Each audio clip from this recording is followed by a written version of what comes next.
I'm going to speak from a television point of view, because one of the things I've learned spending time with all of you is that India is so deeply rooted in film that the movement to premium longer form television around the world that's happened with the SVOD players is not as established. It's not that it isn't, because you've been doing some amazing things, but there's a real film culture here in terms of, what Killian said is film is a director-led culture, period. And that's the same in Hollywood. TV in Hollywood is a writer-led culture. And this is something that if you think about things that can be done to up the game of writers here, I would suggest there's something to be learned in that. With a writer showrunner, and that's a special magic word in Hollywood, what exactly is a showrunner, is really about the person or people who can be the backbone creatively for the vision of a show, and then in many instances can actually execute that vision into writing, but in as many more instances they require a team of people or a writer's room to help them do that. It is an art. It is also a craft and a discipline. There are things you do, there are hours you put in. It's like being a pilot, of getting in at the bottom level of a writer's room and watching and trying your craft, getting feedback, going onto subreddit forums to get feedback on your writing, and really looking at it as a discipline. So my suggestion to writers here that want to go up the next level, it's not about knowing how to package, because that's what your agents, your managers, your producers are going to be able to do for you. And in fact, I want to do that for you. I want to come into a great script and say, I know exactly who to call and how to make this happen. But that idea to execution piece, all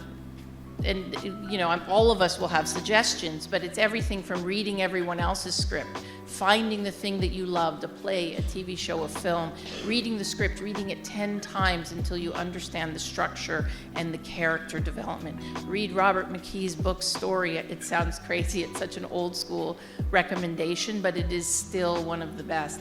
And then just write. And this is the single thing I say the most. If you're a writer, write. If you're an actor, act. If you're a producer, produce. Don't wait for all the right things to be in place. Do it. Do it for a, dog food commercial if you have to. When an LLM is trained on, say an artist's particular style, right? We've seen the Ghibli and animations. I think it's on everybody's social media feeds right now. So when it's trained on a style of an artist, does it infringe that artist's work?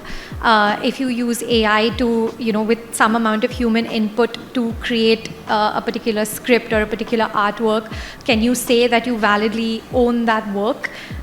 Does that work infringe, someone else's work, which the LLM may have, possibly trained on? So these are, the legal questions that we as lawyers get asked on. And honestly, the law is extremely gray and evolving, not just in India, but at a global level on these issues. We're essentially dealing with laws that have not been updated to consider these technologies and whether these acts, say, constitute infringement or who is even the author of these works, right? So our Copyright Act is very founded on human authorship, because creativity has always been tied to human emotion, human experience, human consciousness, right? So the laws are geared towards protect works that are created by humans. So as lawyers, it's a very sort of challenging task for us to advise on these issues. So I need as many players to come on board in India to accept writers and directors and produce. That's number one. Number two that I am personally facing is that a lot of the distribution of the films, I'm talking about a mid-range, for example, in Hindi film, it's quite sorted.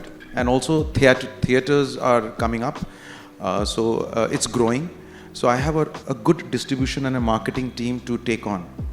But what I miss is a global audience. So, for example, my film will go and release in, say, 700 screens across the globe. An Indian diaspora will go and watch that film.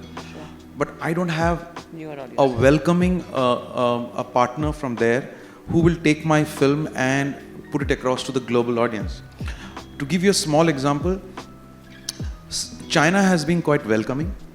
China has welcomed a lot of Indian films in the last few years, and they have taken it and they have welcomed those films, and they have made it possible to release from 10,000 screens to 12,000 screens, and they have done wonders actually, if you see. So I think I am personally, as a director, I am looking for Western global partners to come and take these Indian films across to them. So that actually, So you're at the right increases platform. my horizons, So yeah, that's what I am looking at. That's what for the next Content India event. Yeah.